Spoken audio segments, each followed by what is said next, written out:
Looking for a job is one of the most daunting and stressful experiences a young person can have. And it's okay if you're feeling lost and overwhelmed while you're trying to find your new job. Don't worry, in this video, I'm going to share some common challenges people face when looking for a job and how you can overcome them. Doesn't matter whether you're a fresh graduate or you're just trying to switch careers. I know the process can be very daunting and stressful. Sometimes it's even like having a full-time job. But with the right mindset and the right strategies, you can actually land your dream job. So the first problem is lack of relevant skills and experience. To be honest, sometimes we don't have the exact experience or skills that your dream job requires. For instance, let's say you want to be a software developer, or you want to be a UX designer, or you want to be a social media manager, but you have no experience, you're fresh from school, or you are currently trying to transition into a new career. What can you do to solve this problem? Well, my friend, the first thing you can do is start by taking online courses.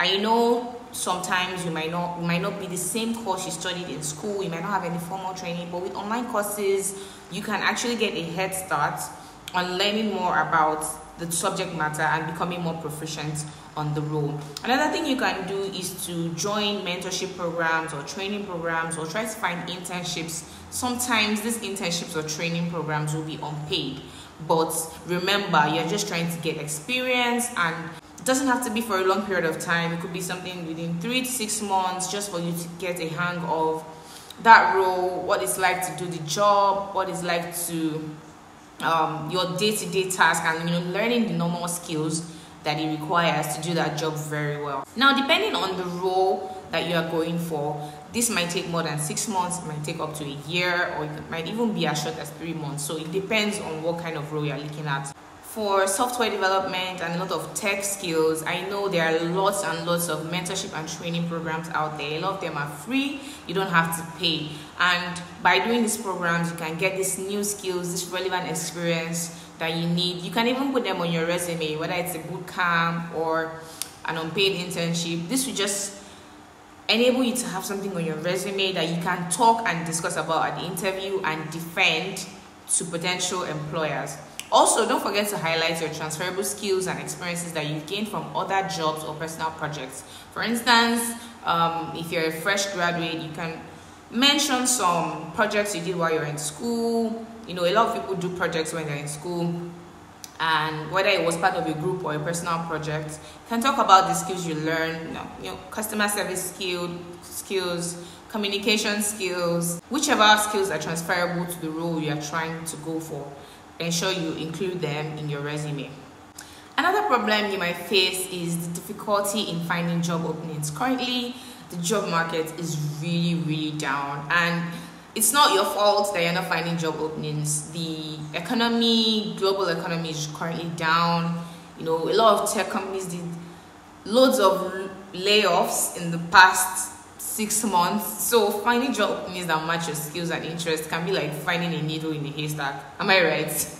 But no worries, we can expand our job search by looking at different avenues. For instance, you can go to job boards like LinkedIn, Indeed, Monster.com, Talent. For Nigeria, I know there's My Job Mag and all these other websites. And you can also look at social media platforms. A lot of companies post on their social media platforms, their Twitter accounts, and there are some major Twitter influencers in the career space that also tweet about this job sometimes. You can also go to company websites, the company that you want to work at, go to their website, check their career page, see if they're currently hiring. And another thing to consider is attending job fairs and networking events. A lot of companies organize these things. Some career companies organize these events. Sometimes they're virtual, so you can attend these events. You just don't know, there might be a recruiter there who's looking for a role, and just being there would give you an opportunity to get access to that role. So don't just go on LinkedIn and apply, or just go on and once and apply. You need to keep looking at different sorts of platforms, leverage these platforms, and ensure that you are applying across board. Another thing to do is to ensure that you're also telling your friends and your family that you're out there looking for a job. Hey, I'm trying to transition into this career. Can you help me? Can you introduce me? Or do you know if there are any open roles in your current company that you're working? This is also a very great way to know about job openings, and when you learn about these jobs, you can now tailor your resume to the roles that are being open. Another thing to consider is you need to reach out to recruiters or staffing agencies in your field or your industry. Reach out to them. Hi, I'm a software developer, I'm a project manager, I'm currently looking for roles. I don't know if you have any roles open at the moment, but I would appreciate if you can keep me in mind. Here's my resume. Send them cold emails, send them cold messages on LinkedIn. Even if they don't have a role open at that time, you've already shared your resume with them, and if something else comes up, they will think about you. The third problem I want to highlight is lack of networking skills. One thing I've really noticed is that a lot of career professionals out there don't know how to make professional connections, and I know making professional connections can be hard, especially when you're just getting started, or you are an introvert, or you are shy. But don't worry, you don't have to mingle in person to make professional connections. You can leverage social media platforms like LinkedIn to connect with other professionals in your field of interest. Also, like I mentioned, you can attend events, conferences, virtual programs to meet new people. There are lots of Telegram group chats for people that are professionals, like product management groups, Slack channels. Just do your research and consider joining these professional groups or clubs or channels that align with your career goals and your career interests. And you have to remember that everybody starts from somewhere, so don't be shy to reach out to people. Don't be shy to make new connections. You can, when you're on one of these platforms, you can just maybe when people are introducing themselves, you can just respond to the person, send a personal message. Hi, this is who I am. I have so experience. I'm trying to make new friends and something like that. Some of them might be more senior than you are, because I know on some of these platforms there are more senior professionals. You can reach out to them, just talk to them and let them know. People like this are usually the key to get recommendations into certain organizations. So it is very, very critical that you put aside whatever shyness that you have and learn how to craft and create professional connections. Another major problem that I've observed is poor resume and cover letter writing. Now, one of the many things I do is I'm a professional resume, cover letter, and LinkedIn writer. I write resumes, I write cover letters, and I help people optimize their LinkedIn profiles. In addition, I've worked in human resource management, and I've seen tons and tons of resumes. And let me tell you, the amount of poor resumes I've seen in this life, I don't wish it on anybody, but imagine being a recruiter going through hundreds of resumes and just seeing nonsense all the time. I know that writing a resume or cover letter can feel like a Herculean task, especially when you're a fresh graduate, you don't know where to start. You're just like, I don't have any experience. What am I supposed to put there? Don't worry, we've all been there. I've been there once. I had no experience, but I still made it work.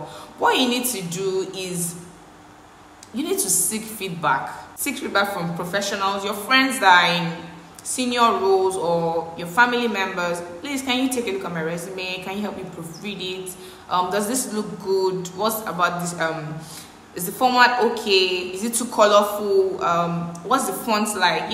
Ask for real feedback on your resumes before you go out and start sending it to recruiters, because having a terrible resume can disqualify you immediately. Before the recruiter even gets to see your resume, you are not even selected. And also ensure that you tailor your resume and cover letters to match the specific job requirements. I've seen this a lot, where people have a one-size-fits-all resume. You're applying for this job, you send it to this company, you send it to another company, you send it to 100 companies. You don't tweak your cover letter, you don't tweak your resume, you're just sending the same thing to them, saying, I've applied for 100 jobs, I didn't get any interview. You won't get interview. You need to make sure your resume matches the job requirements. And you see that some jobs, they differ. So let's say you're applying for a social media manager role. Some will say, Instagram skills is what we are looking for. Some will say, we need someone who's good with LinkedIn. We need someone who's good with Twitter. Some will say we need someone who can use Canva, someone who can do paid ads. Now, if your resume is just a one-size-fits-all, you're not addressing this specific requirement and highlighting the relevant skills that you have and the relevant experiences that you have, you're doing yourself a disservice. So I would advise that when you are crafting your resume or when you're applying for jobs, it doesn't have to be like a 1 hour thing. Just go through the job description. You see some things that they'll mention that, okay, qualifications, requirements, just tweak the resume a little bit before you send it. That way you know that you are tailoring your resume to these particular jobs, and you are increasing the chances of being called for an interview instead of just sending one resume to 100 companies and not getting any response. Now, problem number 5, lack of interview skills. So you finally got an interview, praise the Lord. Sometimes I know that when you get to the interview stage, it's very hard to make a good impression. The best way to overcome this problem is to practice your interviewing skills. A lot of people just feel like, oh, I'm an orator, I know how to talk, and you go into the interview and they ask you, tell us about yourself, and then you start talking about, oh, when I first graduated secondary school, and then I went to university, and then when I finished university, my parents moved me to Ogun State, and you start talking different things that are so irrelevant. You need to know how to answer questions like, tell us about yourself, what are your skills, what do you bring, why are you interested in our company, what do you think we do in our company. These are potential questions that you'll be asked at an interview stage, and if you're not ready, you might end up saying something that you didn't mean to.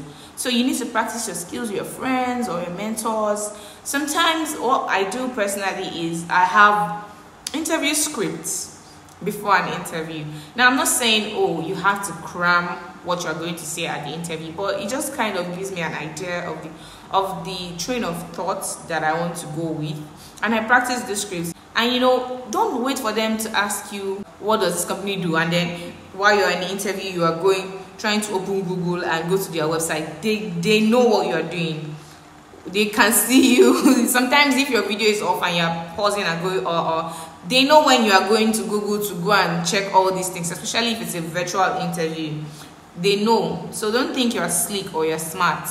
If it's a physical interview, which is all the more reason to be prepared beforehand. And ensure that your responses are thoughtful, well informed. Just practice common interview questions. And when it comes to specific questions, remember to be yourself and let your personality shine through. For instance, I'm a very creative person. I like to let that show when I'm in an interview. I talk about other areas where I'm creative as well. I try not to go too off track, but I let them know that, oh, this person is actually a creative person. I mentioned my painting. Oh, in my leisure time, I like to paint. I like to create digital art and portraits. My creativity shines through in my professional tools. Like when I'm using Canva, my designs stand out. You know, I find a way to link that to my professional skills, and at the end of the day, I'm showing my personality that I have a creative personality. I'm also showing that this creative personality attributes to my job skills.